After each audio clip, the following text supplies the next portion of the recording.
क्या आप जानते हैं रावण की बेटी थी माता सीता, लेकिन फिर भी किया अपहरण क्यों? जानेंगे हम आज की इस वीडियो में।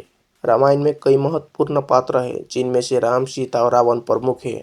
रावण जितना बड़ा असुर था उतना ही ज्ञानी था, जिसे सभी वेदों और पुराणों का ज्ञान था।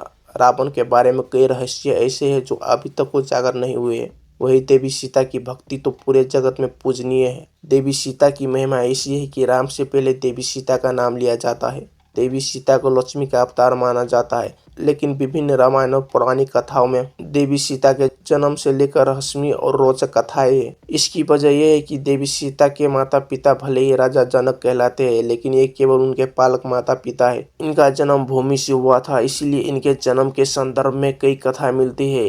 इनमें सबसे प्रचलित कथा वाल्मीकि रामायण की है। महर्षि वाल्मीकि ने अपने रामायण में लिखा है कि मिथिला राज्य में अकाल पड़ गया। ऋषियों ने राजा जनक से यज्ञ का आयोजन करने के लिए कहा ताकि वर्षा हो। यज्ञ की समाप्ति के अवसर पर राजा जनक अपने हाथों से हल लेकर खेत जोत रहे थे। तभी उनके हल का नुकीला भाग, जिसे शीत कहते हैं, किसी कठोर चीज से टकराया और हल वहीं अटक गया। जब उस स्थान को खोदा गया तो एक कलश प्राप्त हुआ, जिसमें एक सुंदर कन्या खेल रही थी। राजा जनक ने उस कन्या को कलश से निकाला और उस कन्या को अपनी पुत्री बनाकर अपने साथ ले गए। निसंतान जनक को संतान की इच्छा पूरा हुई। हल के शीत के टकराने से वो कलश मिला था, जिससे सीता प्रकट हुई थी, इसीलिए कन्या का नाम सीता रखा गया। देवी सीता से संबंधित एक अन्य कथा का उल्लेख अद्भुत रामायण में मिलता है।